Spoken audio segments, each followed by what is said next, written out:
ನಮಸ್ಕಾರ ವೀಕ್ಷಕರೇ, ಆಯುಷ್ ಆರೋಗ್ಯ ಕಾರ್ಯಕ್ರಮಕ್ಕೆ ತಮಗೆಲ್ಲರಿಗೂ ಆತ್ಮೀಯ ಸ್ವಾಗತ. ನಾನು ಕುಸುಮ.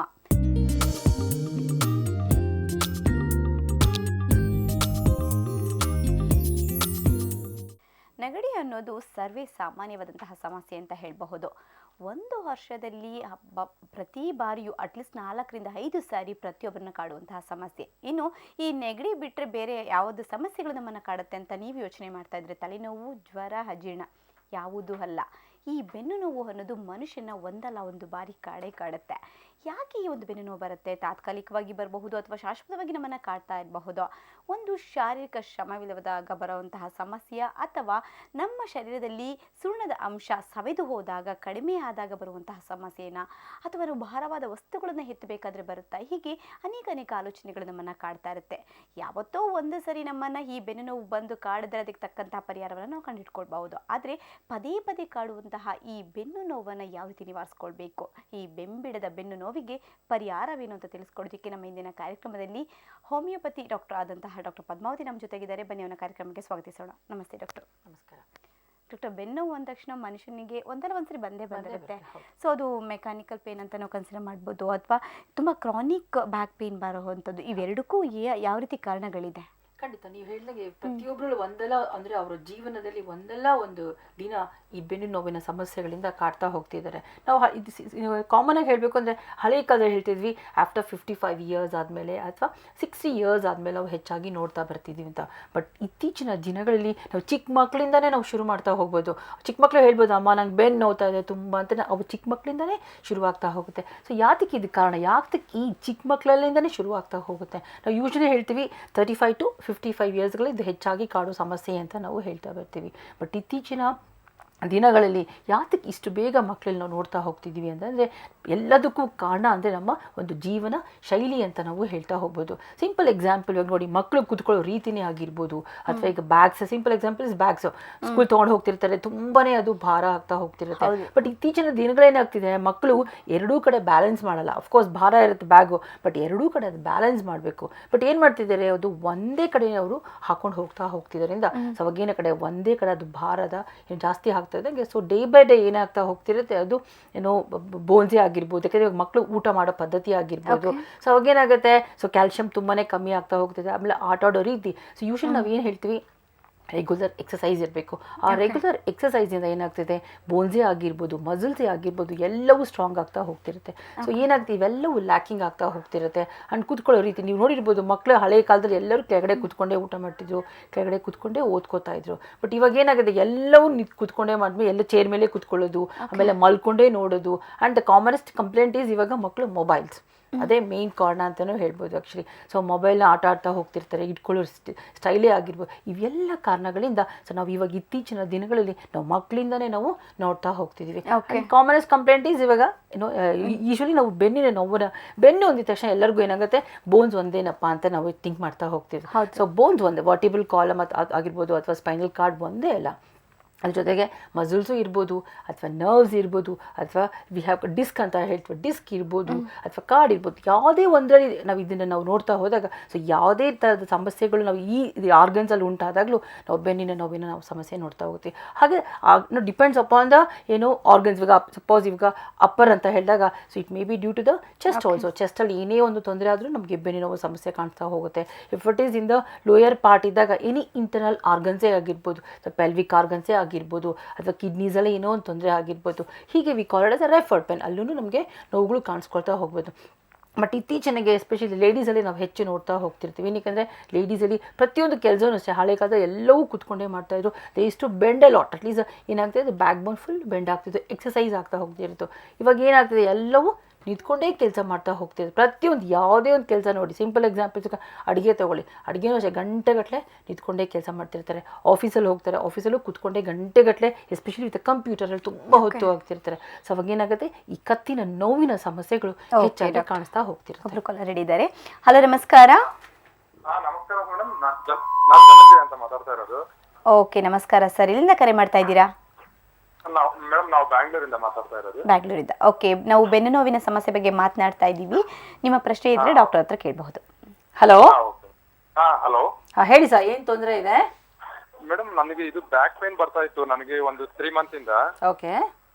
ಬ್ಯಾಕ್ ಪೇನ್ ಬರ್ತಾ ಇತ್ತು. ನಾನು ಅಲ್ಲಿ ಆರ್ಥೋಪೆಟಿಕ್ಸ್ ಹತ್ರ ತೋರಿಸಿದೆ, ನಾನು ಒಬ್ರ ಹತ್ರ. ಓಕೆ ಅವಾಗ ಅವ್ರೇನ್ ಹೇಳಿದ್ರು, ಟ್ಯಾಬ್ಲೆಟ್ಸ್ ಅವ್ರೆಲ್ಲ ಕೊಟ್ಟರು, ಅದಕ್ಕೇನೋ ಕಮ್ಮಿ ಆಗ್ಲಿಲ್ಲ ಪೈನು. ಓಕೆ ಮತ್ತೆ ತಿರ್ಗಾ ಅಂದು ಅವರು MRI ಗೆ ಸಜೆಸ್ಟ್ ಮಾಡಿದ್ರು. Okay sir.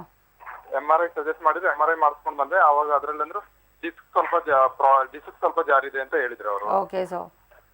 ಡಿಸ್ಕ್ ಜಾರಿದೆ ಅಂತ ಅಂದ್ರು. ಸರಿ ಓಕೆ ಅಂತಂದು ಹೇಳ್ಬಿಟ್ಟು ಅವ್ರಂದ್ರೆ ಮತ್ತೆ ಸರ್ಜರಿ ಮಾಡ್ಬೇಕು ಅಂತ ಅಂದ್ರು ಅವರು. Okay sir. ಮತ್ತೆ ನಾನು ಇನ್ನೊಂದ್ 2 ಡಾಕ್ಟರ್ನ ಹೋಗಿ ಸಜೆಸ್ಟ್ ಕೇಳಿದೆ. ಅವ್ರಂದ್ರು ಇಲ್ಲ, ಸರ್ಜರಿ ಏನು ಬೇಕಾಗೋದಿಲ್ಲ ಇದಕ್ಕೆ, ಹಾಗೆ ಟ್ಯಾಬ್ಲೆಟ್ ಎಲ್ಲ ಇದು ಮಾಡ್ಬೋದು ಅಂತ ಅಂದ್ರು. ಓಕೆ, ಟ್ಯಾಬ್ಲೆಟ್ಸ್ ತಗೊಳ್ತಾ ಇರ್ಬೇಕಾದ್ರೆ ಇವಾಗ ಹೆಂಗಿದೆ ಸರ್ ನಿಮಗೆ? ಇಲ್ಲ, ಅದು ಪೇನ್ ಮಾತ್ರ ಕಮ್ಮಿನೇ ಆಗಿಲ್ಲ, ತುಂಬಾನೇ ಪೇನ್ ಇದೆ ಸರ್. ಇವಾಗ. ನೀವು ಏನು ಜಾಬ್ ಮಾಡ್ತೀರಾ ಸರ್ ನೀವು? ಹೌದು, ನಾನು ಫಸ್ಟ್ ಆಕ್ಚುಲಿ ಟೈಲರಿಂಗ್ ಮಾಡ್ತಾ ಇದ್ದೆ ನಾನು ಮೇಡಮ್. ಓಕೆ. ಅದು ತುಂಬಾ ವರ್ಷದಿಂದ ಕೂತಿದ್ದಕ್ಕೆ ಹಂಗಾಗಿದೆ ಅಂತಂದು. ಖಂಡಿತ ಸರ್, ಯಾಕಂದರೆ ಗಂಟೆ ನೀವು ಕೂತೇ ಇರ್ತೀರಾ. ಆ್ಯಕ್ಚುಲಿ ಇವಾಗ ಏನಾಗುತ್ತೆ, ಯಾವುದೇ ಆದರೂ ಒಂದು ಇಟ್ಕೊಂಡ್ರೆ ಅದು ಮುಗಿಸೋವರೆಗೂ ನೀವು ಎದ್ದೊಳಗದೆ ಅಲ್ವಾ, ಅವಾಗ ಏನಾಗುತ್ತೆ ಕಂಟಿನ್ಯೂಸ್ ಸ್ಟ್ರೈನ್ ಆಗಿ ಸೊ ಏನಾಗುತ್ತೆ ಅಂದರೆ ಈ ಬ್ಯಾಕ್ ಮೇಲೆ ಒತ್ತಡ ಜಾಸ್ತಿ ಆಗ್ತಾ ಹೋಗ್ತಿರುತ್ತೆ. ಸೊ ಏನಾಗುತ್ತೆ ನಿಮಗೆ ಇದು ಡಿಸ್ಕ್, ಅವ್ರು ಹೇಳಿದ್ರು ಸೊ ಡಿಸ್ಕ್ ಜಾರಿದೆ ಅಂತ ಹೇಳ್ತಾ ಹೋಗ್ತಿದ್ರು, ಅದರಿಂದ ನಿಮ್ಗೆ ಸಮಸ್ಯೆ ಆಗ್ತಾ ಹೋಗ್ತಿದೆ. ಬಟ್ ಇವಾಗೂ ಅದನ್ನೇ ಕಂಟಿನ್ಯೂ ಮಾಡ್ತಿದ್ದೀರಾ ಅಥವಾ ಏನಾದರೂ ನೀವು ಅಟ್ಲೀಸ್ಟ್ ಸ್ವಲ್ಪ ರೆಸ್ಟ್ ತಗೊಳ್ತಾ ಇದ್ದೀರಾ ಸರ್? ಕರೆ ಮಾಡೋದಕ್ಕೆ ಧನ್ಯವಾದಗಳು. ಮತ್ತೊಬ್ಬರು ಕಾಲರ್ ಇದ್ದಾರೆ. ಹಲೋ, ನಮಸ್ಕಾರ. ನಮಸ್ಕಾರ ಮೇಡಮ್ ಅವರೇ. ನಮಸ್ಕಾರ ಸರ್, ಯಾರು ಮಾತನಾಡ್ತಾ ಇರೋದು? ಹರೀಶ್ ಅಂತ, ಚಂದ್ರಚಂದ್ರ ಅಂತ. ಓಕೆ, ಬೆನ್ನು ನೋವಿನ ಸಮಸ್ಯೆ ಏನಾದರೂ ಇದೆಯಾ? ಇಲ್ಲ ಮೇಡಮ್ ಅವರೇ, ಶುಗರ್ದು. ಓಕೆ, ಡಾಕ್ಟರ್ ಇದ್ದಾರೆ, ಮಾತನಾಡಿ ಹರೀಶ್. ಓಕೆ ಸರ್, ಹೇಳಿ. ಸರ್ ಮೇಡಮ್ ಅವರೇ, ಶುಗರು ಓಕೆ ಇದೆ, ಒಂದು 6 ತಿಂಗಳಿಂದ ಇದೆ. ಓಕೆ ಮಾತ್ರೆ ಟ್ಯಾಬ್ಲೆಟ್ ತಗೊಂತ ಇದ್ದೀನಿ. ಓಕೆ. ಅದಕ್ಕೋಸ್ಕರ ಬೇರೆ ಏನ್ ಮಾಡ್ಬೇಕು ಅಂತ ಟ್ರೀಟ್ಮೆಂಟ್ ವಾಸಿನೇ ಆಯ್ತಲ್ಲ. ಕಾಲು ಮತ್ತೆ ಲೆಫ್ಟ್ ಕಾಲು ಎಳೀತದೆ. ಸರ್ ನಿಮ್ಗೆ ಎಷ್ಟು ವಯಸ್ಸು ಸರ್? 34. ಓಕೆ, ಬಟ್ ಇದು ನೀವು 6 ಮಂತ್ಸಿಂದ ಬಂದಿದೆ ಅಂತ ಹೇಳಿದ್ರೆ ಎಷ್ಟಿದೆ ಅಂತ ಬಾರ್ಡರ್ಲಲ್ಲಿ ಇದೆಯಾ ಅಥವಾ ಜಾಸ್ತಿನೇ ಇದೆಯಾ? ಜಾಸ್ತಿ ಇದೆ ಮೇಡಮ್ ಅವರೇ, 400 ಇದೆ. ಅಲ್ಲ ಸರ್, ಇವಾಗ ಊಟಕ್ಕೆ ಮುಂಚೆ ಎಷ್ಟಿದೆ? ಊಟಕ್ಕೆ ಮುಂಚೆ 300 ಇದೆ. ಓಕೆ, ಸೊ ತುಂಬಾ ಜಾಸ್ತಿ ಇದೆ ಆ್ಯಕ್ಚುಲಿ. ಡಾಕ್ಟರ್ ಏನಾದರೂ ಮೆಡಿಸಿನ್ಸ್ ಕೊಟ್ಟರು ಕಂಟ್ರೋಲಿಗೆ ಬಂದೆ ಆದಮೇಲೆ immediately have to consult doctors. ಇಷ್ಟೆಲ್ಲ ಜಾಸ್ತಿ ಇದ್ರೆ ಏನಾಗುತ್ತೆ, ಆಟೋಮ್ಯಾಟಿಕ್ಲಿ ಏನಾಗುತ್ತೆ, ಸೊ ನರ್ವ್ ಎಂಡಿಂಗ್ಸಲ್ಲೂ ಪ್ರಾಬ್ಲಮ್ ಆಗ್ತಾ ಹೋಗುತ್ತೆ. ನಿಮಗೆ ನೀವು ತುಂಬ ನಿಶಕ್ತಿ ಆಗ್ತಾ ಬರ್ತಿರುತ್ತೆ, ಆಮೇಲೆ ತುಂಬ ವೀಕ್ನೆಸ್ ಆಗ್ತಾ ಹೋಗ್ತಿರುತ್ತೆ. Along with Dus ನೀವೇನ್ಬಿಟ್ಟು diet control ತುಂಬಾ ಇರಬೇಕು ಸರ್. ಡಯಟ್ ಕಂಟ್ರೋಲ್ ಮಾಡಿ ಪ್ಲಸ್ ಮೆಡಿಸಿನ್ ತೊಗೊಳ್ದೇ ಇದ್ರು ಸಪೋಸ್ ಕಂಟ್ರೋಲಿಗೆ ಬಂದಿಲ್ಲ ಅಂದಮೇಲೆ ಸೊ ಇಮ್ಮಿಡಿಯೇಟ್ಲಿ ನೀವು ಡಾಕ್ಟರ್ನ ಕನ್ಸಲ್ಟ್ ಮಾಡಿ ಸರ್. ಡಾಕ್ಟರ್, ಈಗ ನೀವು ಹೇಳ್ತಾ ಇದ್ರೆ ನಿಂತ್ಕೊಂಡೇ ಕೆಲಸ ಮಾಡಿದ್ರೆ ಬೆನ್ನು ನೋವು ಬರುತ್ತೆ ಅಂತ. ಅಂದರೆ ಅತಿ ಹೆಚ್ಚು ಸಮಯ ನಾವೇನಾದರೂ ನಿಂತ್ಕೊಂಡು ಕೆಲಸ ಮಾಡಿದ್ರೆ ಅದು ಬೆನ್ನಿನ ಮೇಲೆ ಯಾವ ರೀತಿ ಒತ್ತಡವನ್ನು ಬೀರುತ್ತೆ? ಖಂಡಿತ ನೀವು ಹೇಳ್ತಾ ಇದ್ರೆ ಆ್ಯಕ್ಚುಲಿ ಕಂಟಿನ್ಯೂಸ್ ಆಗಿ ತುಂಬ ಜನ ಏನು ಮಾಡ್ತಾರೆ, ಯಾವುದೇ ಒಂದು ಕೆಲಸ ಮಾಡಿದಾಗಪ್ಪ ಅದು ಮುಗಿಸ್ಬಿಟ್ಟು ಆಮೇಲೆ ರೆಸ್ಟ್ ತೊಗೊಳ್ಳೋಣ ಅಂತ ಹೇಳ್ತಾರೆ. ಇಫ್ ಇಟ್ ಈಸ್ ಕಂಟಿನ್ಯೂಸ್ ಆಗಿ ನಾವು ಕೆಲಸ ಮಾಡ್ತಾ ಹೋದಾಗ ಸೊ ನಮ್ಮ ಈ ಮೂಳೆಗಳ ಮೇಲೆ ಒತ್ತಡ ಜಾಸ್ತಿ ಆಗ್ತಾ ಹೋಗ್ತಿರುತ್ತೆ. It depends madam. ಸಪೋಸ್ ಅವರು 1 hour ನಿಂತ್ಕೊಂಡು ರೆಸ್ಟ್ ತೊಗೊಂಡು ಹಾಗೆ ಕಾಂಪನ್ಸೇಟ್ ಮಾಡ್ಕೊಳ್ತಾ ಹೋದರೆ ಸೊ ಖಂಡಿತ ಅವ್ರಿಗೆ ಬೆನ್ನಿನ ನೋವಸೆ ಅಷ್ಟೊಂದು ಕಾಡೋದಿಲ್ಲ. And depends upon their body weight also. If they are very obese ಇತ್ತು ಅಂತ ಹೇಳ್ರಿ ಸೊ ಅವಾಗೂ ಏನಾಗುತ್ತೆ ಒತ್ತಡ ಜಾಸ್ತಿ ಆಗ್ತಾ ಬರ್ತಿರುತ್ತೆ. ಅದ್ರ ಜೊತೆಗೆ ಸ್ವಲ್ಪ ನಿಂತ್ಕೊಂಡಿರ್ತಾರೆ ಅನ್ಕೊಳ್ಳಿ, ಅದ್ರ ಜೊತೆಗೆ ರೆಗ್ಯುಲರ್ ಎಕ್ಸರ್ಸೈಸ್ ಅಂತೂ ಖಂಡಿತ ಇರಬೇಕು. ಅಂದ್ರೆ ಅತಿಯಾದ ತೂಕ ಬೆನ್ನಿನ ನರದ ಮೇಲೆ ಅದು ಸ್ಟ್ರೆಸ್ ಆಗ್ತಾ ಹೋಗ್ತಿರುತ್ತೆ. ಅದ್ರ ಜೊತೆಗೆ ಏನಾಗ್ತಿರುತ್ತೆ, ಲ್ಯಾಕ್ ಆಫ್ ಎಕ್ಸರ್ಸೈಸ್, ಅದರಿಂದನೂ ಏನಾಗ್ತಿರುತ್ತೆ ಸೊ ಒತ್ತಡ ಜಾಸ್ತಿ ಆಗ್ತಾ ಬರ್ತದೆ. ಒಬ್ರು ಕಾಲರ್ ಇದ್ದಾರೆ. ಹಲೋ, ನಮಸ್ಕಾರ. ನಮಸ್ತೆ ಮೇಡಮ್. ನಮಸ್ತೆ ಮೇಡಮ್, ಯಾರು ಮಾತನಾಡ್ತಾ ಇರೋದು? ದಾಕ್ಷಣಮ್ಮ ಅಂತ, ದಾವಣಗೆರೆಯಿಂದ. ಮಾತನಾಡಿ ಡಾಕ್ಟರ್ ಇದ್ದಾರೆ. ಹಲೋ ಹಲೋ, ಹೇಳಿ ಮೇಡಮ್. ದಾಕ್ಷಣಮ್ಮ ಅಂತ, ದಾವಣಗೆರೆಯಿಂದ. ಓಕೆ, ಹೇಳಿ, ಏನು ಸಮಸ್ಯೆ ಇದೆ? ನಮಸ್ಕಾರ ಡಾಕ್ಟರ್. ನಮಸ್ಕಾರ, ಹೇಳಿ ಮೇಡಮ್. ನಮ್ಗೆ ಕುತ್ತಿಗೆ ನೋವು, ಬೆನ್ನು ನೋವು ಮತ್ತೆ ಭುಜ ನೋವು ಇದೆ. ಓಕೆ, ಇದೆಲ್ಲ ಎಷ್ಟು ದಿನದಿಂದ ನಿಮ್ಗೆ ಶುರುವಾಗಿದೆ? ನಮ್ಗೆ ಆಗ್ಲೇನೆ ಒಂದು 5-6 ವರ್ಷ ಆಯ್ತು. ಓಕೆ, ಮಾತ್ರೆ ತಗೊಂಡಾಗಷ್ಟೇ ಕಮ್ಮಿ ಇರುತ್ತೆ, ಕಿಲಿಂಗ್ ತಗೊಂಡಾಗಷ್ಟೇ ಕಮ್ಮಿ ಆಗುತ್ತೆ, ಮತ್ತೆ ಶುರು ಆಗ್ಬಿಡುತ್ತೆ. ಬಟ್ ಅದು ಏನು ಸಮಸ್ಯೆ ಇದೆ ಅಂತ ಡಾಕ್ಟರ್ ಹೇಳಿದಕ್ಕೆ ಆಲ್ರೆಡಿ ನಿಮಗೆಲ್ಲ ಸ್ಕ್ಯಾನಿಂಗು ಎಲ್ಲವೂ ಆಗಿರುತ್ತೆ. ಅಲ್ಲಿ ಡಿಸ್ಕಲ್ಲಿ ಏನಾದರೂ ತೊಂದರೆ ಇದೆ ಅಂತ ಹೇಳ್ತಾರಾ ಅಥವಾ ಡಿಸ್ಕಲ್ಲಿ ಏನಾದರೂ ನಿಮಗೆ ಡಿಸ್ಕ್ ಪ್ರೊಲ್ಯಾಪ್ಸ್? ಅದೇನು ಅಷ್ಟೊಂದು ಹೇಳಿಲ್ಲ. ರೊಮಟೈಡ್ ಆರ್ಥೈಟಿಸ್ ಇದೆ. ಓಕೆ, ಅದು ಪಾಸಿಟಿವ್ ಬಂದಿದೆ ಬ್ಲಡ್ ರಿಪೋರ್ಟ್ ಅಲ್ಲಿ. ಓಕೆ, ಅದಕ್ಕೆ ಟ್ರೀಟ್ಮೆಂಟ್ ಒಂದು ಟ್ಯಾಬ್ಲೆಟ್ ತಗೊಳ್ತಾ ಇದೀವಿ. ಓಕೆ, ನೀವು ಏನು ಕೆಲಸ ಮಾಡ್ಕೊಂಡಿದ್ದೀರಾ ಮೇಡಮ್? ಕಂಟಿನ್ಯೂಸ್ ಆಗಿ ತಗೊಂಡಾಗ ಸ್ವಲ್ಪ ಕಮ್ಮಿ ಇರುತ್ತೆ ಭುಜ ನೋವು. ಯಾಕಂದರೆ ನೀವು ಹೇಳ್ತಾರೆ ನಿಮಗೆ ರುಮಟಾಯ್ಡ್ ಆರ್ಥ್ರೈಟಿಸ್ ಇರೋದ್ರಿಂದ ಸೊ ಅವಾಗ ಏನಾಗುತ್ತೆ, ಇಟ್ಸ್ ಅನ್ ಆಟೋಮ್ಯೂನ್ ಡಿಸೀಸ್ ಅಂತ ನಾವು ಹೇಳ್ತಾ ಹೋಗ್ತೀವಿ. So it affects all the joints. ಇದೇ ಒಂದೇ ಥರ ಜಾಯಿಂಟ್ಸ್ಗೆ ಅಫೆಕ್ಟ್ ಮಾಡಬೇಕು ಅಂತಿಲ್ಲ, ಎಲ್ಲಿ ಬೇಕಾದರೂ ಜಾಯಿಂಟ್ಸ್ಗೆ ಅದು ಅಫೆಕ್ಟ್ ಮಾಡ್ತಾ ಹೋಗಬೇಕು. ಬಟ್ ನೀವು actually if it is positive ಇದೆ ಅಂತ ಹೇಳ್ತಾ ಹೋಗ್ತೀರಿ, ಅಟ್ಲೀಸ್ಟ್ ರೀಸೆಂಟಾಗಿ ಏನಾದರೂ ಟೆಸ್ಟ್ ಮಾಡಿಸಿದ್ರಾ ನೀವು? ಎಷ್ಟಿದೆ, it is come to the normal ಆಗಿದೆಯಾ ಅಂತ ಏನಾದರೂ ಟೆಸ್ಟ್ ಮಾಡಿಸಿದ್ರಾ? ಅಂದರೆ ಡಾಕ್ಟರ್ ಒಬೇಸಿಟಿ ಇದ್ರೂ ಕೂಡ ಬೆನ್ನೋವು ಬರಬಹುದು, ಅಥವಾ ನಾವು ತುಂಬ ಓವರ್ ಸ್ಟ್ರೈನ್ ಮಾಡ್ಕೊಂಡಾಗ್ಲೂ ಬೆನ್ನೋವು ಬರುತ್ತೆ. ಇನ್ನು ಮೆಕ್ಯಾನಿಕಲ್ ಪೇನ್ ಅಂತ ನೀವು ಯಾವ ಒಂದು ಅಂಶಗಳನ್ನ ಕನ್ಸಿಡರ್ ಮಾಡ್ತೀರಾ? ಡಿಪೆಂಡ್ಸ್ ಅಪಾನ್ ಅವ್ರು ಏನಾದ್ರು ಮೆಕ್ಯಾನಿಕಲ್ ಪೇನ್ ಅಂದ್ರೆ ಅವ್ರು ಏನಾದ್ರು ಕೆಲಸ ಮಾಡ್ತಿದ್ರು ಅಥವಾ ಕೆಲಸದ ಒತ್ತಡ ಜಾಸ್ತಿ ಆಗ್ತಿದ್ರು ಆ ಟೈಮಿಂಗ್ ಮಾತ್ರ ಇರ್ತಿದ್ರು. ಆ ಟೈಮಿಂಗ್ ಮಾತ್ರ. ಇವಾಗ ಏನೋ ನೋಡಿ, ಇವಾಗ ಸಿಂಪಲ್ ಎಕ್ಸಾಂಪಲ್ ಇವಾಗ ನಾವು ಒಂದು ವಸ್ತುನ, ಭಾರವಾದ ವಸ್ತುನ ನಾವೇನ್ ಮಾಡ್ತೀವಿ, ಒಂದೇ ಕೈಲಿ ಎತ್ಕೊಳ್ತಾ ಹೋಗ್ತೀವಿ. ಸೊ ಎರಡೂ ಕಡೆ ಎತ್ಕೊಂಡ್ರೆ ಬ್ಯಾಲೆನ್ಸ್ ಆಗುತ್ತೆ. ಸೊ ಒಂದೇ ಕಡೆ ಎತ್ಕೊಂಡು ಹೋದಾಗ ಸೊ ಅವಾಗ ಏನಾದ್ರೆ ಅದು ಆ ಪೇನ್ ಒಂದೇ, ಯಾವ ಕಡೆ ನಾವು ಭಾರ ಜಾಸ್ತಿ ಎತ್ಕೊಂಡಿರ್ತೀವೋ ಆ ಕಡೆ ಅದು ಪೇನ್ ಬರ್ತಾ ಹೋಗುತ್ತೆ. ಅಥವಾ ಈಗ ನಾವು ಭಾರವಾದ ವಸ್ತುವಿನ ತಲೆ ಮೇಲೆ ಆಗಿರ್ಬೋದು ಅಥವಾ ಬೆನ್ನಿನ ಮೇಲೆ ಆಗಿರ್ಬೋದು ಅದು ಓದ್ಕೊಂಡಾಗ ಸೊ ಅದೇನಾಗುತ್ತೆ ಆ ಟೈಮಿಂಗ್ ಮಾತ್ರ ಇರ್ತೀವಿ. ಸೊ ನಾಟ್ ಲೈಕ್ ಕಂಟಿನ್ಯೂಸ್ ಆಗಿ ಅದು ಏನು ಖಂಡಿತ ಪೇನ್ ಇಲ್ಲ. ಸೊ ಅದಕ್ಕೆ ನಾವು ಏನಾದ್ರು ಮಸಾಜಿಂಗ್ ಮಾಡ್ಕೊಂಡ್ರೆ ಅಥವಾ depends upon the severity, if it is few doses of medicines ತಗೊಂಡ್ರೆ ಅದೇನಾಗುತ್ತೆ ಸಬ್ಸೈಡ್ ಆಗುತ್ತೆ. ಇಟ್ಸ್ ನಾಟ್ ಲೈಕ್ ಕಂಟಿನ್ಯೂಸ್ ಆಗಿರುತ್ತೆ ಅಂತ ನಾವು ಅದು ಹೇಳಕ್ಕೆ. ಓಕೆ, ಅಂದ್ರೆ ಈ ರೀತಿ ಮೆಕ್ಯಾನಿಕಲ್ ಪೇನ್ ಹೀಗೆ ಬಂದು ಹೀಗೆ ಹೋಗ್ಬಿಡುತ್ತೆ. ಓಕೆ, ಸರಿ.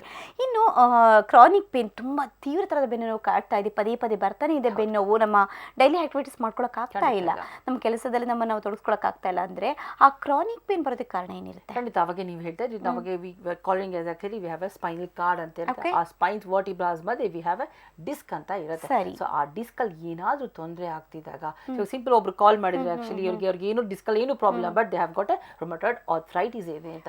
ಸೊ ಈ ಒಂದು ಆ ಥರ ಆರ್ಥರೈಟಿಸ್ ಇದ್ರೂ ಸೊ ಏನಾಗುತ್ತೆ, ಕಂಟಿನ್ಯೂಸ್ ಆಗಿ ಅವರಿಗೆ ಪೇನ್ಸ್ ಬರ್ತಾ ಹೋಗ್ತಿರುತ್ತೆ. ಅಂಡ್ ಡಿಸ್ಕ್ ಅಲ್ಲಿ ಯಾವುದೇ ಥರದ ತೊಂದರೆ ಆದಾಗ, ಬಟ್ ನಾವು ಯೂಶಲಿ ಕಾಮನೆಸ್ಟ್ ಆಗಿ ಕಾಣಿಸೋದು ಅಂದ್ರೆ, ಎಲ್ಲರಿಗೂ ನಮಗೆ ನೋವು ಕಾಣಿಸೋದು ಅಂದ್ರೆ ಕತ್ತಿನ ಭಾಗ ಆಗಿರ್ಬೋದು ಅಥವಾ ಸೊಂಟದ ಭಾಗ ಆಗಿರ್ಬೋದು. ಯಾವಾಗ ಇದು ಹೆಚ್ಚಾಗಿ ಕಾಣಿಸ್ತಾ ಬರುತ್ತೆ ಅಂದ್ರೆ, ಎಲ್ಲಿ ಮೂವ್ಮೆಂಟ್ ಜಾಸ್ತಿ ಮಾಡ್ತಾ ಹೋಗ್ತಿದ್ವೋ ಅಲ್ಲಿ ನಮಗೆ ನೋವುಗಳು ಜಾಸ್ತಿ ಕಾಣಿಸ್ತಾ ಹೋಗುತ್ತೆ. ಡಾಕ್ಟರ್, ಡಿಸ್ಕ್ ಅಂತ ಹೇಳಿದ್ವಿ, ಅಂದ್ರೆ ಈ ಬೆನ್ನು ಹೊರಿಲಿ ಅಂದ್ರೆ ಸ್ಪೈನಲ್ ಕಾರ್ಡ್ ಅದರಲ್ಲಿ ಆ ಡಿಸ್ಕ್ ಇಂದ ಡಿಸ್ಕ್ ಅದು ಜೋಡಿಸುತ್ತೆ, ಒಂದ್ರ ಮೇಲೆ ಒಂದು ಬಿಲ್ಲೆ ತರ ಅದು ಜೋಡಣೆ ಆಗಿರುತ್ತೆ. ಆ ಡಿಸ್ಕ್ಗೆ, ಆ ಬಿಲ್ಲಿಗೆ ಯಾವ ಸಮಯದಲ್ಲಿ ಪೆಟ್ಟಾಗುತ್ತೆ, ಅಂದ್ರೆ ಪೆಟ್ಟಾದ್ರೆ ಬರುವಂತ ನೋವಾ ಅಥವಾ ಆ ಡಿಸ್ಕ್ನ ಒಂದು ಆಕಾರದಲ್ಲಿ ಅಥವಾ ಆ ಪ್ಲೇಸ್ಮೆಂಟ್ ಅಲ್ಲಿ ಏನಾದ್ರೂ ಸ್ವಲ್ಪ ತೊಂದರೆ ಆದ್ರೂ ಬರುವಂತಹ ಬೆನ್ನೋವಾ? ಖಂಡಿತ. ಸೊ ಡಿಸ್ಕ್ ಅಂದಿದ ತಕ್ಷಣ ಇಟ್ ಹಸ್ ಗಾಟ್ ಆಕ್ಚುಲಿ, ನೀವು ಹೇಳಿದ್ರೆ ಒಂದಕ್ಕೊಂದು ಜಾಯಿನ್ ಆಗದೆ ಇರಂಗೆ ಇಟ್ಸ್ ಸಾಫ್ಟ್ ಕುಷನ್ ತರ ಅದು ನಮ್ಮ ದೇಹದಲ್ಲಿ ಕೆಲಸ ಮಾಡ್ತಾ ಹೋಗುತ್ತೆ. It has got two parts ಇದೆ, ಔಟರ್ ಇಂದ ಇನ್ನರ್ ಪಾರ್ಟ್ ಅಂತ ಇರುತ್ತೆ. Actually outer part is very strong ಇರುತ್ತೆ and inner part is very, it has got a sponge ಇರುತ್ತೆ. ಇಲ್ಲ ಅಂದ್ರೆ ಸ್ಪಾಂಜಿ ಇಲ್ಲದೆ ಏನಾಗುತ್ತೆ, ಮೂವ್ಮೆಂಟ್ಸ್ ಮಾಡಕ್ಕೆ ಅದು ಕಷ್ಟ ಆಗ್ತಾ ಹೋಗ್ತಿರುತ್ತೆ. ಸೊ ಯಾವಾಗ ಈ ಔಟರ್ ಪಾರ್ಟ್ ಅಲ್ಲಿ ಏನಾದ್ರು ಒಂದು ತೊಂದರೆ ಆಗಿರ್ಬೋದು ಅಥವಾ ಕ್ರ್ಯಾಕ್ ಆಗಿರ್ಬೋದು, ಸೊ ಅವಾಗ ಏನಾಗುತ್ತೆ, ಈ ಒಳಗಡೆ ಈ ಜಲಿ ಲೈಕ್ ಮೆಟೀರಿಯಲ್ ಏನಾಗುತ್ತೆ ಅದು ಹೊರಗಡೆ ಎಕ್ಸ್ಪೋಸ್ ಆದಾಗ ಸೊ ಈ ನರಗಳ ಮೇಲೆ ಒತ್ತಡ ಜಾಸ್ತಿ ಆಗ್ತಾ ಹೋಗುತ್ತೆ. ಯಾಕಂದ್ರೆ ಈ ಸ್ಪೈನ್ಸ್ ಮಧ್ಯೆ, ಈ ವರ್ಟಿಬ್ರಾಸ್ ಮಧ್ಯೆ ಎಲ್ಲ ನಮ್ಮ ದೇಹದಲ್ಲಿ ಪ್ರತಿಯೊಂದು ಭಾಗಕ್ಕೂ ಏನಾಗುತ್ತೆ, ಈ ನರಗಳು ಸಪ್ಲೈ ಆಗ್ತಾ ಹೋಗುತ್ತೆ. ಸೊ ಯಾವಾಗ ಈ ಜಲಿ ಲೈಕ್ ಮೆಟೀರಿಯಲ್ ಈ ನರ್ವ್ಸ್ಗೆ ಕಾಂಟ್ಯಾಕ್ಟ್ ಬಂದಾಗ ಸೊ ಅವಾಗ ಏನಾಗುತ್ತೆ ಅಂದ್ರೆ ಅದ್ರ ಮೇಲೆ ಭಾರ ಬೀಳ್ತಾ ಹೋದಾಗ ಸೊ ಅವಾಗ ಏನಾಗ್ತಾ ಹೋಗುತ್ತೆ, ನಮ್ಗೆ ನೋವುಗಳು ಕಾಣಿಸ್ಕೊಳ್ತಾ ಹೋಗುತ್ತೆ. ಕಾಲರ್ ಹಿಡಿದ್ದಾರೆ. ಹಲೋ, ನಮಸ್ಕಾರ. ನಮಸ್ಕಾರ ಮೇಡಮ್. ನಮಸ್ತೆ ಮೇಡಮ್, ಯಾರು ಮಾತನಾಡ್ತಾ ಇರೋದು? ಜಯಮ್ಮ ಅಂತ. ಜಯಮ್ಮ, ಎಲ್ಲಿಂದ ಕರೆ ಮಾಡ್ತಾ ಇದ್ದೀರಾ? ಬೆಂಗಳೂರಿಂದ. ಎಷ್ಟು ವಯಸ್ಸು ಜಯಮ್ಮ? ನಮ್ಗೆ 60 ವರ್ಷ. ಓಕೆ, ಬೆನ್ನೋವು ಸಮಸ್ಯೆ ಏನಾದ್ರು ನಿಮ್ಮನ್ನು ಕಾಡ್ತಾ ಇದೆಯಾ? ಬೆನ್ನೋವು ಇಲ್ಲ ಸರ್, ಮಂಡಿ ನೋವು ತುಂಬಾ ಜಾಸ್ತಿ ಇದೆ.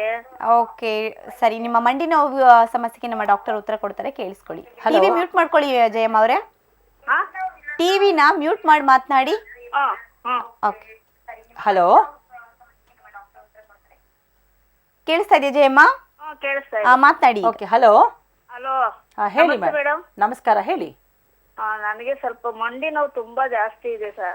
ಓಕೆ, ಎಷ್ಟು ವರ್ಷ ನೀವು ಹೇಳಿದ್ರಿ? ನಿಮಗೆ 60 ವರ್ಷ ಆಗಿದೆ ಅಂತ ಹೇಳಿದ್ರಿ. ಸೊ ಯೂಶಲಿ ಏನಾಗುತ್ತೆ, 60 ವರ್ಷ ಆಗ್ತಿದ್ದಂಗೆ ಈ ಮೂಳೆಗಳೆಲ್ಲ ಸವೆತಗಳು ಜಾಸ್ತಿ ಆಗ್ತಾ ಹೋಗುತ್ತೆ. ಅದನ್ನ ನಾವು ಆಸ್ಟಿಯೋಪೊರೋಸಿಸ್ ಅಂತ ನಾವು ಹೇಳ್ತಾ ಹೋಗ್ತೀವಿ. ಸೊ ಏನಾಗುತ್ತೆ, ನಿಮ್ಗೆ ಎಷ್ಟು ವರ್ಷದಿಂದ ಇದೆ ಇದು? ನಿಮ್ಗೆ ಎಷ್ಟು ವರ್ಷಗಳಿಂದ ಈ ತೊಂದರೆ ಕಾಣಿಸ್ಕೊಳ್ತಾ ಇದೆ? ಈಗ ಒಂದ 3-4 ವರ್ಷದಿಂದ ಆಗ್ತಾ ಇದೆ. ಓಕೆ, ಅದಕ್ಕೆ ಏನೋ ಟ್ರೀಟ್ಮೆಂಟ್ ಶುರು ಮಾಡಿದೆ? ಯಾಕಂದ್ರೆ ಅವಾಗ ನಾನು ಹೇಳಿದೆ ಬೋನ್ ಸವೆತ ಶುರು ಆಗ್ತಾ ಹೋಗುತ್ತೆ, ಅದ್ರ ಜೊತೆಗೆ ಏನಾಗುತ್ತೆ ಕ್ಯಾಲ್ಸಿಯಂ ಅಬ್ಸಾರ್ಪ್ಷನ್ ಕಮ್ಮಿ ಆಗ್ತಾ ಹೋಗುತ್ತೆ. ಸೊ ಯಾವುದೇ ಒಂದು ಲೇಡೀಸು ಆಫ್ಟರ್ ಮೆನೋಪಾಸ್ ಆಗಿದ ತಕ್ಷಣ ಹಾರ್ಮೋನಲ್ ಇಂಬ್ಯಾಲೆನ್ಸ್ ಆಗ್ತಾ ಹೋಗ್ತಿರುತ್ತೆ ನಮ್ಮ ದೇಹದಲ್ಲಿ. ಸೊ ಅವಾಗ ಏನಾಗುತ್ತೆ, ಕ್ಯಾಲ್ಸಿಯಂ ಅಬ್ಸಾರ್ಪ್ಷನು ಕಮ್ಮಿ ಆಗ್ತಾ ಬರುತ್ತೆ. ಅದ್ರ ಜೊತೆಗೆ ಏನಾಗುತ್ತೆ, ಆಕ್ಟಿವಿಟೀಸು ಕಮ್ಮಿ ಆಗ್ತಾ ಹೋಗುತ್ತೆ. ನಿಮ್ಗೆ ಏನಾದರೂ ಡಯಾಬಿಟಿಸ್ ಇತ್ತು ಅಥವಾ BP ಇತ್ತು ಅಂದರೆ ಅದರಿಂದ ಏನಾಗುತ್ತೆ, ಇದರಿಂದನೂ ಕಾರಣಗಳಿಂದ ಸೊ ಅವಾಗ ಏನಾಗುತ್ತೆ, ಸೊ ನಿಮಗೆ ಬೋನ್ಸ್ ಎಲ್ಲವೂ ವೀಕ್ ಆಗ್ತಾ ಬರ್ತಿರುತ್ತೆ. ಸೊ ಆದಷ್ಟು ನೀವು ಮೆಡಿಕೇಶನ್ಸ್ ತೊಗೊಳ್ತಾ ಇರಬೇಕು. ಸೊ ಕ್ಯಾಲ್ಸಿಯಮ್ಮನ್ನು ಬ್ಯಾಲೆನ್ಸ್ ಮಾಡ್ತಾ ಹೋಗ್ತಿರ್ಬೇಕು. ಅದ್ರ ಜೊತೆಗೆ ರೆಗ್ಯುಲರ್ ಆಕ್ಟಿವಿಟೀಸ್ ಇರಬೇಕು. ತುಂಬ ನೋವಲ್ಲ ಅಂತ ನೀವೇನು ಮಾಡೋದು, ತುಂಬ ಜನ ಏನು ಮಾಡ್ತಾರೆ, ತುಂಬ ನೋವಲ್ಲ ಅಂತ ಏನು ಮಾಡ್ತಾರೆ, ಆಕ್ಟಿವಿಟೀಸ್ನ ತುಂಬ ಕಮ್ಮಿ ಮಾಡ್ತಾ ಹೋಗ್ತಿರ್ತಾರೆ. ಸೊ ಅದರಿಂದನೂ ಏನಾಗುತ್ತೆ, ಸ್ಟಿಫ್ನೆಸ್ ಜಾಸ್ತಿ ಆಗ್ತಾ ಹೋಗ್ತಿರ್ತಾರೆ. ಓಕೆ ಡಾಕ್ಟರ್, ಒಬ್ಬರು ಕಾಲರ್ ಹಿಡಿದ್ದಾರೆ. ಹಲೋ, ನಮಸ್ಕಾರ. ಹಲೋ, ನಮಸ್ತೆ ಮೇಡಮ್. ನಾನು ಶುಭಾ ಅಂತ, ತುಮಕೂರಿಂದ. ಮಾತನಾಡಿ ಶುಭಾ. ಬೆನ್ನೋವ ಸಮಸ್ಯೆ ಏನಾದರೂ ನಿಮ್ಮನ್ನ ಕಾಡ್ತಾ ಇದ್ರೆ ನಮ್ಮ ಡಾಕ್ಟರ್ ನಿಮಗೆ ಅದಕ್ಕೆ ಪರಿಹಾರವನ್ನ ಸೂಚಿಸ್ತಾರೆ. ಹಲೋ. ಹಲೋ ಮೇಡಮ್, ನನಗೆ ಬೆನ್ನು ಒಂದ್ 4 ತಿಂಗಳಿಂದ ಸ್ಟಾರ್ಟ್ ಆಗಿದೆ. ಓಕೆ ಮತ್ತೆ ತುಂಬಾ ಸೊಂಟ ನೋವಿದೆ. ಓಕೆ MRI ಸ್ಕ್ಯಾನ್ ಅಲ್ಲಿ ಇದ್ರಲ್ಲಿ ಎಲ್ಲ ಮಾಡಿಸಿದಾಗ ಏನು ಪ್ರಾಬ್ಲಮ್ ಇಲ್ಲ ಅಂತ ಹೇಳಿದ್ರು. ಓಕೆ ಬಟ್ ಬೆನ್ನು ನೋವು ತುಂಬಾನೇ ಇದೆ ನಿಮಗೆ? ನೋವು ತುಂಬಾ ಇದೆ. ನಾನು ಒಂದು 5 years ಇಂದ ಯೋಗ ಎಲ್ಲ ಮಾಡ್ತಾ ಇದ್ದೆ. ಓಕೆ ಬೆನ್ನು ನೋವು ಯಾವಾಗ ಸ್ಟಾರ್ಟ್ ಆಯ್ತೋ ಅವಾಗ ಬಿಟ್ಟಿದ್ದೀನಿ. ಓಕೆ ಬಟ್ ಬೆನ್ನು ನೋವು ಸಣ್ಣ ಪುಟ್ಟ ಕೆಲಸ ಬಗ್ಗೋದು ಎತ್ತೋದು ಇದೆಲ್ಲ ಏನು ಆಗ್ತಾನೆ ಇಲ್ಲ ಮೇಡಮ್. ತುಂಬಾನೇ ಕಷ್ಟ ಆಗುತ್ತೆ. ಈ ಬೆನ್ನು ನೋವು ನಿಮಗೆ ಕಂಟಿನ್ಯೂಸ್ ಆಗಿ ಇರ್ತಾ ಇದೆಯಾ ಅಥವಾ ಬಿಟ್ಟು ಬಿಟ್ಟು ಏನಾದ್ರು ಬರುತ್ತೆ? ಕಂಟಿನ್ಯೂಸ್ ಆಗಿ ಬಿಟ್ಟು ಬರ್ತಾ ಇಲ್ಲ, ಕಂಟಿನ್ಯೂಸ್ ಆಗಿ ಇರ್ತಾ ಇದೆ. ಏನಾದ್ರು ಚಿಕ್ಕ ಪುಟ್ಟ ಸಣ್ಣ ಪುಟ್ಟ ಕೆಲಸ ಮಾಡಿದ ತಕ್ಷಣ ಜಾಸ್ತಿ ಇರುತ್ತೆ ಬೆನ್ನೋವು, ತುಂಬಾನೇ ಜಾಸ್ತಿ ಇದೆ. ನೀವೇನಾದ್ರು ವರ್ಕ್ ಮಾಡ್ತಿದ್ದೀರಾ ಹೊರಗಡೆ ಅಥವಾ ಮನೇಲೇ ಇರ್ತೀರಾ ಮೇಡಮ್? ಇಲ್ಲ madam, house wife.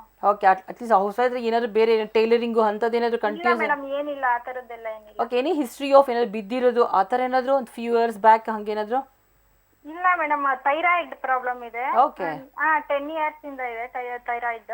Okay so ಈ ಥೈರಾಯ್ಡಿಂದ ಏನಾಗುತ್ತೆ, so lot of calcium absorption ನಮ್ಮ ದೇಹದಲ್ಲಿ ಕಮ್ಮಿ ಆಗ್ತಾ ಹೋಗ್ತಿರುತ್ತೆ. ಸೊ ಅವಾಗಲೂ ಏನಾಗುತ್ತೆ, ಬೆನ್ನಿನ ನೋವಿನ ಸಮಸ್ಯೆಗಳು ನಾವು ನೋಡ್ತಾ ಹೋಗ್ತಿರ್ತೀವಿ. ನೀವು ಹೇಳಿದ್ರಿ ಆ್ಯಕ್ಚುಲಿ ಈ 5 yearsಯಿಂದ ಕಂಟಿನ್ಯೂಸ್ ಆಗಿ ನೀವು ಯೋಗಾಸನ ಮಾಡ್ತಾ ಇದೆ. ಈ ಬೆನ್ನು ನೋವು ಬಂದಮೇಲೆ ಆದಷ್ಟು ಕಮ್ಮಿ ನಿಲ್ಸೇ ಬಿಟ್ಟಿದ್ದೀರಾ ಅಂತ ಅನ್ಸುತ್ತೆ. ಒಂದು ಸ್ವಲ್ಪ ರೆಗ್ಯುಲರ್ ಆಗಿ ಮಾಡ್ತಾ ಹೋಗಿ ಮೇಡಮ್, ಯಾಕಂದರೆ may be all the muscles around ಏನಾಗುತ್ತೆ ವೀಕ್ ಆಗಿರ್ಬೋದು ನಿಮ್ಗೆ. ಅದಕ್ಕೋಸ್ಕರ ನಿಮಗೆ ಒಂದು ಸ್ವಲ್ಪ ಕೆಲಸ ಮಾಡಿದ್ರೆ ಅಥವಾ ಸ್ವಲ್ಪ ಸ್ಟ್ರೈನ್ ಆದರೆ ನಿಮಗೆ ನೋವುಗಳು ಕಾಣಿಸ್ಕೊಳ್ತಾ ಹೋಗ್ತಿರ್ಬೇಕು. ಅದ್ರ ಜೊತೆಗೆ ನೀವು ಆಲ್ರೆಡಿ ಮೆಡಿಕೇಷನ್ಸ್ ಮಾಡ್ತಾ ಇದ್ದೀರಾ ಅಂದರೆ ಅದು ನಿಮಗೆ ಕಮ್ಮಿ ಆಗಿಲ್ಲ ಅಂದಮೇಲೆ ಸೊ ಒಂದ್ಸಲ ಅದು ನೀವು ಹೋಮಿಯೋಪತಿಕ್ ಮೆಡಿಸಿನ್ಸ್ನ ಯು ಕ್ಯಾನ್ ಟ್ರೈ ಮಾಡಿದರೆ ಖಂಡಿತ ನಿಮಗೆ ಅಲಾಂಗ್ ವಿತ್ ದಿಸ್ ಮೆಡಿಕೇಷನ್ಸ್ ಜೊತೆಗೆ ಒಂದು ಸ್ವಲ್ಪ ರೆಗ್ಯುಲರ್ ನಿಮ್ಗೆ ಎಷ್ಟಾಗುತ್ತೋ ಆ ಥರದ್ದು ಎಕ್ಸಸೈಸ್ ನೀವು ಮಾಡ್ತಾ ಹೋದರೆ ಸೊ ಮಸಲ್ಸು ಏನಾಗುತ್ತೆ ಸ್ಟ್ರಾಂಗ್ ಆಗ್ತಾ ಹೋಗುತ್ತೆ. ಅದ್ರ ಜೊತೆಗೆ ಮೆಡಿಕೇಷನ್ಸು ತೊಗೊಳ್ತಾ ಹೋದರೆ ಸೊ ಏನಾಗುತ್ತೆ ಆಲ್ ದ ಬೋನ್ಸೇ ಆಗಿರ್ಬೋದು ಅಥವಾ ಡಿಸ್ಕೇ ಆಗಿರ್ಬೋದು ಅಥವಾ ದ ಮಸಲ್ಸೇ ಆಗಿರ್ಬೋದು ಅಥವಾ ನರ್ವ್ಸೇ ಏನಾದರೂ ಪ್ರಾಬ್ಲಮ್ ಇದಾಗಿರೋ ಅವು ಎಲ್ಲವೂ ಸರಿಪಡ್ತಾ ಹೋಗುತ್ತೆ ಮೇಡಮ್. ಕರೆ ಮಾಡಿಕ್ಕೆ ಧನ್ಯವಾದಗಳು ಶುಭಾ ಅವರಿಗೆ. ಮತ್ತೊಬ್ಬರು ಕಾಲರ್ ಹಿಡಿದ್ದಾರೆ. ಹಲೋ ನಮಸ್ಕಾರ. ಹಲೋ, ನಮಸ್ತೆ ಮೇಡಮ್. ನಮಸ್ತೆ ಮೇಡಮ್, ಯಾರು ಮಾತನಾಡ್ತಾ ಇರೋದು? ನನ್ನ ಹೆಸರು ಶೋಭಾ ಅಂತ ಬ್ಯಾಂಗ್ಳೂರಿಂದ ಮೇಡಮ್ ಮಾತಾಡ್ತಿರೋದು. ಶೋಭಾ, ಎಷ್ಟು ವಯಸ್ಸು ನಿಮಗೆ? 43 ಮೇಡಮ್. 43. ಬೆನ್ನೋವಿನ ಸಮಸ್ಯೆ ಏನಾದರೂ ನಿಮ್ಮನ್ನ ಕಾಡಿದ್ಯಾ? ಇದೆ ಮೇಡಮ್, ಅದಕ್ಕೋಸ್ಕರನೇ. ಓಕೆ, ಹಾಗಾದ್ರೆ ಮಾತನಾಡಿ ಡಾಕ್ಟರ್ ಹತ್ರ. ಹಲೋ ನಮಸ್ತೆ ಡಾಕ್ಟರ್. ನಮಸ್ಕಾರ, ಹೇಳಿ ಮೇಡಮ್, ನನ್ನ ಹೆಸರು ಶೋಭಾ ಅಂತ. ಓಕೆ ಎಡ ಸೊಂಟದಿಂದ ಕಾಲ್ವರೆಗೂ ನೋವಿದೆ ಮೇಡಮ್. ಅದು ಮಸಲ್ಸ್ ಅಂತ ಹೇಳ್ತಿರಲ್ಲ ಕಾಲಲ್ಲಿ, ಓಕೆ ಹಿಂಭಾಗದಲ್ಲಿ ತುಂಬಾ ನೋವಿದೆ. ತೊಡೆಯಿಂದ ಮಸಲ್ಸೇ ನೋವು ಅನ್ಸುತ್ತೆ ನನಗೆ. ಓಕೆ ಮತ್ತೆ ಪಾದದಲ್ಲಿ ಇರುವೆ ಕಡ್ದಂಗ ಆಗುತ್ತೆ ಮೇಡಮ್ ನನಗೆ. ಓಕೆ ಅದಕ್ಕೋಸ್ಕರ ಹೋಮಿಯೋಪತಿಯಲ್ಲಿ ಒಳ್ಳೆ ಟ್ರೀಟ್ಮೆಂಟ್ ಸಿಗುತ್ತಾ ಅಂತ ಖಂಡಿತ ಮೇಡಮ್, ನೀವು ಹೇಳ್ತಾ ಇದ್ರಿ ಸೊಂಟದಿಂದ ಕಾಲ್ವರೆಗೂ ಪಾದದಲ್ಲಿ ಇನ್ನು ಇರುವೆ ಥರ ಇನ್ನೂ ಖಚಿತಂಗೆ ಆಗುತ್ತೆ ಅಂತ. ಯೂಶಲಿ ನಾವೇನು ಹೇಳ್ತೀವಿ, we call it as sciatica pain ಅಂತ ನಾವು ಹೇಳ್ತಾ ಬೇಕು. ಒಂದು ನರ ಏನಾದ್ರು ನಿಮಗೆ ಎಳೆದಂಗೆ ಆಗುತ್ತಾ ಅಥವಾ ಒಂದೇ ಒಂದು ನರ ಮೇಲಿಂದ ಕೆಳಗವರೆಗೂ ನಿಮಗೆ ನೋವು ಕಾಣಿಸ್ಕೊಳುತ್ತಾ? ಇಲ್ಲ, ನರ ಎಳ್ದಂಗೆ ಏನಿಲ್ಲ ಮೇಡಮ್, ಬಟ್ ನೋವಾಗುತ್ತೆ. ಬಗ್ಗದ್ರೆ ಅಂತೂ ತುಂಬಾನೇ ನೋವು ಬರುತ್ತೆ. ಓಕೆ, ಅದಕ್ಕೆ ಏನಾದ್ರು ನೀವು ಸ್ಕ್ಯಾನಿಂಗ್ ಮಾಡಿಸಿದ್ರಿ ಅಥವಾ ಏನಾದ್ರು ಟೆಸ್ಟ್ ಏನಾದ್ರು ಮಾಡಿಸ್ಕೊಂಡ್ರಾ? ಇಲ್ಲ, ಸ್ಕ್ಯಾನಿಂಗ್ ಎಲ್ಲ ಏನ್ ಮಾಡ್ತಿಲ್ಲ ಮೇಡಮ್. ಶುಗರ್ ಎಲ್ಲ ಟೆಸ್ಟ್ ಮಾಡುದು, ಶುಗರ್ ಎಲ್ಲ ನಾರ್ಮಲ್ ಇದೆ. ಓಕೆ ಅದು ರಾಮಯ್ಯ ಹಾಸ್ಪಿಟಲ್ ಅಲ್ಲಿ ತೋರಿಸಿದ್ದು. ಓಕೆ ಮತ್ತೆ ಇದು ಮೊಣಕಾಲ್ ನೋವಂತೂ ಜಾಸ್ತಿ ಇದೆ. ಮೆಟ್ಲತ್ತಿದ್ರೆ ಅಂತೂ ತುಂಬಾ ಆಯಾಸ ಆಗುತ್ತೆ. ಒಂದ್ಸಲ ನೀವು ಟೆಸ್ಟ್ ಮಾಡಿಸ್ಕೊಳ್ಳಿ ಮೇಡಮ್. ಯಾಕೆಂದ್ರೆ ನೀವು ಒಂದ್ಸಲ ಸ್ಕ್ಯಾನಿಂಗ್ ಮಾಡಿದ್ರಿ ಅಥವಾ ಎಕ್ಸ್ರೇ ತೆಗ್ಸ್ರಿ, ಗೊತ್ತಾಗಲ್ಲ ಏನಾದರೂ ನಿಮ್ಗೆ ಇವಾಗಲೇ ನಿಮ್ಗೆ ಏನಾದರೂ ಆರ್ಥ್ರೈಟಿಸ್ ಇದೆಯಾ ಅಂತ ಕಾಣಿಸ್ಕೊಳ್ತಾ ಇರುತ್ತೆ. ಅಥವಾ ಯಾವಾಗ ಥೈರಾಯ್ಡ್ ಟೆಸ್ಟ್ ಮಾಡಿಸಿದ್ರಿ? ಥೈರಾಯ್ಡ್ ಇದೆ ಮೇಡಮ್. ಆಕ್ಚುಲಿ ನಂಗೆ 20 years ಇಂದ ಥೈರಾಯ್ಡ್ ಇದೆ. ಥೈರಾಯ್ಡ್ ಇದೆ. ಓಕೆ, ಸೊ ಯೂಶಲಿ ಏನಾಗುತ್ತೆ, ಥೈರಾಯ್ಡ್ ಇದ್ರೂ ಅವಾಗ ನಾನು ಹೇಳಿದೆ ಥೈರಾಯ್ಡ್ ಇದ್ರೂ ಕ್ಯಾಲ್ಸಿಯಂ ಅಬ್ಸಾರ್ಪ್ಷನು ಕಮ್ಮಿ ಆಗ್ತಾ ಬರುತ್ತೆ. ಸೊ ಡೇ ಬೇರೆ ಹ್ಯಾಸ್ ನಾವು ಏಜ್ ಆಗ್ತಾ ಇದ್ದಂಗ್ಲೇ ಸೊ ಇವಾಗಿನ ಮಸಲ್ಸು ಎಲ್ಲವೂ ವೀಕ್ ಆಗ್ತಾ ಬರುತ್ತೆ, ಜಾಯಿಂಟ್ಸು ವೀಕ್ ಆಗ್ತಾ ಬರುತ್ತೆ. ಅದಕ್ಕೋಸ್ಕರ ನಿಮಗೆ ಇತ್ತೀಚೆಗೆ ನಿಮಗೆ ಮುಂಚೆ ಕಾಣಿಸ್ಕೊಳ್ತಾ ಇರ್ಬೋದು, ಬಟ್ ಇತ್ತೀಚೆಗೆ ಹ್ಯಾಸ್ ದ ಏಜ್ಗೆ ಆಗ್ತಾ ಹೋಗ್ತಿದ್ದಂಗೆ so we are nearing to the menopause ಆಗ್ತಾ ಇದ್ದಂಗೆ ಕ್ಯಾಲ್ಸಿಯಂ ಅಬ್ಸಾರ್ಪ್ಷನು ಕಮ್ಮಿ ಆಗ್ತಾ ಹೋಗುತ್ತೆ. ಅದರಿಂದಲೇ ನಿಮಗೆ ಸಮಸ್ಯೆ ಶುರುವಾಗ್ತಾ ಹೋಗ್ಬೋದು. ನೀವು ಅವಾಗೇ ಕೇಳಿದ್ರಿ ಹೋಮಿಯೋಪತಿಲಿ ಏನಾದರೂ ಮೆಡಿಕೇಷನ್ಸ್ ಇದೆ. ಖಂಡಿತ ಮೇಡಮ್, ಇವಾಗಲೇ ನೀವು ಶುರು ಮಾಡ್ತಾ ಹೋದರೆ ಅಟ್ಲೀಸ್ಟ್ ಮುಂದೆ ಇಷ್ಟೊಂದು ಸಿವಿಯಾರಿಟಿ ಖಂಡಿತ ನಿಮಗೆ ಗ್ರ್ಯಾಜುಲಿ ಕಮ್ಮಿ ಆಗ್ತಾ ಹೋಗ್ಬಿಡುತ್ತೆ. ಡಾಕ್ಟರ್, ಅಂತಂದರೆ ಈಗ ಆ ಡಿಸ್ಕ್ ಅನ್ನೋದು ಅಂದರೆ ಯಾವ ಆಕಾರದಲ್ಲಿ ಜೋಡಣೆ ಆಗಿರುತ್ತೋ ಆ ರೀತಿಯಲ್ಲೇ ಇರಬೇಕು. ಅಕಸ್ಮಾತ್ ಅದ್ರ ಮಧ್ಯೆ ಜೆಲ್ಲಿ ಅನ್ನೋ ದ್ರವ ಪದಾರ್ಥ ಏನಾದರೂ ಸ್ವಲ್ಪ ಮಿಸ್ಪ್ಲೇಸ್ ಆದರೂ ಅಥವಾ ಅದು ಡ್ರೈ ಆದರೂ ಕೂಡ ಈ ಸಮಸ್ಯೆ ಬರುತ್ತೆ ಅಂತ ಹೇಳಿದ್ರಿ. ಇನ್ನು ಈ ಒಂದು ಡಿಸ್ಕಲ್ಲಿ ಸಮಸ್ಯೆಗಳು ಉಂಟಾಗೋದಕ್ಕೆ ಮೇನ್ ಕಾಸ್ ಏನು? ಅವಾಗಿಲ್ಲ ಅವಾಗ ಒನ್ ಈಸ್ ಇವಾಗ ಇತ್ತೀಚಿನ ದಿನಗಳಲ್ಲಿ ಲಾಟ್ ಆಫ್ ಸ್ಟ್ರೈನೇ ಇರ್ಬೋದು. ಅದ್ರ ಜೊತೆಗೆ ಸ್ಟ್ರೈನ್ ಜೊತೆಗೆ ಏನಾಗುತ್ತೆ, ಲ್ಯಾಕ್ ಆಫ್ ಆ್ಯಕ್ಟಿವಿಟೀಸ್ ಇರ್ಬೋದು ಅಥವಾ ನಾವು ಊಟ ಮಾಡೋ ಆಹಾರ ಪದ್ಧತಿನೇ ಇರ್ಬೋದು. ಅದ್ರ ಜೊತೆಗೆ ಇವಾಗ ಏನಾಗ್ತಿದೆ, ಲಾಟ್ ಆಫ್ ಅನ್ವಾಂಟೆಡ್ ಮೆಡಿಕೇಷನ್ಸು ತುಂಬ ಮಾಡ್ತಾ ಹೋಗ್ತಿರ್ತಾರೆ. ಯಪ್ಪ ಡಾಕ್ಟರ್ ಹತ್ರ ಯಾಕೆ ಕನ್ಸಲ್ಟ್ ಮಾಡಬೇಕು ಅಂದ್ಬಿಟ್ಟು ಅವ್ರು ಏನು ಮಾಡ್ತಾರೆ, ಸೆಲ್ಫ್ ಮೆಡಿಕೇಷನ್ಸ್ನು ತುಂಬ ತಗೊಳ್ತಾ ಹೋಗ್ತಿರ್ತಾರೆ. ಸೊ ಅದರಿಂದನೂ ಡೇ ಬೈ ಡೇ ಏನಾಗ್ತಿರುತ್ತೆ, ಡಾಕ್ಟರ್ ಹತ್ರ ಯಾಕೆ, ಬಿಕಾಸ್ ಅವ್ರಿಗೆ ಅದರಿಂದ ಏನು ಪ್ರಾಬ್ಲಮ್ ಆಗ್ತಿರುತ್ತೆ ಅಂತಲೇ ಖಂಡಿತ ಗೊತ್ತಾಗೋದೇ ಇಲ್ಲ. ಸೊ ಅನ್ವಾಂಟೆಡ್ ಮೆಡಿಕೇಷನ್ಸ್ ತಗೊಂಡಾಗೋ ಅವಾಗಲೂ ಏನಾಗ್ತಿರುತ್ತೆ, ಡಿಸ್ಕಲ್ಲಿ ಸಮಸ್ಯೆ ಉಂಟಾಗುತ್ತೆ. ಸಮಸ್ಯೆಗಳು ತುಂಟಾಗ್ತಾ ಹೋಗ್ತಿರುತ್ತೆ. Okay. ಬಟ್ ಎಲ್ಲದಕ್ಕೂ ಅದ್ರ ಜೊತೆಗೆ ಏನಾಗುತ್ತೆ, ಇವಾಗ ಲಾಟ್ ಆಫ್ ಅಡಿಕ್ಷನ್ಸ್ ಶುರುವಾಗ್ತಾ ಹೋಗುತ್ತೆ. ಈಗ ಸ್ಮೋಕಿಂಗ್ ಆಗಿರ್ಬೋದು ಅಥವಾ ಆಲ್ಕೋಹಾಲ್ ಆಗಿರ್ಬೋದು. ಸೊ ಇದರಿಂದನೂ ನವಡೇಸ್ ಲಾಟ್ ಆಫ್ ಈ ಡ್ರಗ್ಸ್ಗೂ ತುಂಬ ಜನ ಅಡಿಕ್ಟ್ ಆಗ್ತಾ ಹೋಗ್ತಿರ್ತಾರೆ ಅಂತ. ಸೊ ಅದರಿಂದನೂ ಏನಾಗುತ್ತೆ, ಈ ನಮ್ಮ ಬೆನ್ನಿನ ಮೇಲೆ ಒತ್ತಡ ಸಮಸ್ಯೆಗಳು ವೀಕ್ ಆಗ್ತಾ ಬರ್ತಿರುತ್ತೆ. ಸೊ ಅದರಿಂದ ನಮಗೆ ಸಮಸ್ಯೆಗಳು ಜಾಸ್ತಿ ಆಗ್ತಾ ಎಸ್ ಡಾಕ್ಟರ್, ಹಾಗಾದ್ರೆ ನಮ್ಮ ವೀಕ್ಷಕರು ಈ ಮೆಕ್ಯಾನಿಕಲ್ ಪೇನ್ ಬಂದಾಗ ಯಾವ ರೀತಿ ಟ್ರೀಟ್ಮೆಂಟ್ ತಗೊಳ್ಬೇಕು, ಹಾಗೆ ಕ್ರಾನಿಕ್ ಪೇನ್ ಬಂದಾಗ ಯಾವ ರೀತಿ ಟ್ರೀಟ್ಮೆಂಟ್ ತಗೊಳ್ಬೇಕು, ಅದ್ರ ಬಗ್ಗೆ ಮತ್ತಷ್ಟು ವಿವರಗಳನ್ನ ಮಾತನಾಡೋಣ. ವೀಕ್ಷಕರೇ, ಆಯುಷ್ ಆರೋಗ್ಯ ಕಾರ್ಯಕ್ರಮ ಮುಂದುವರಿಯುತ್ತೆ ಒಂದು ಪುಟ್ಟ ವಿರಾಮದ ನಂತರ.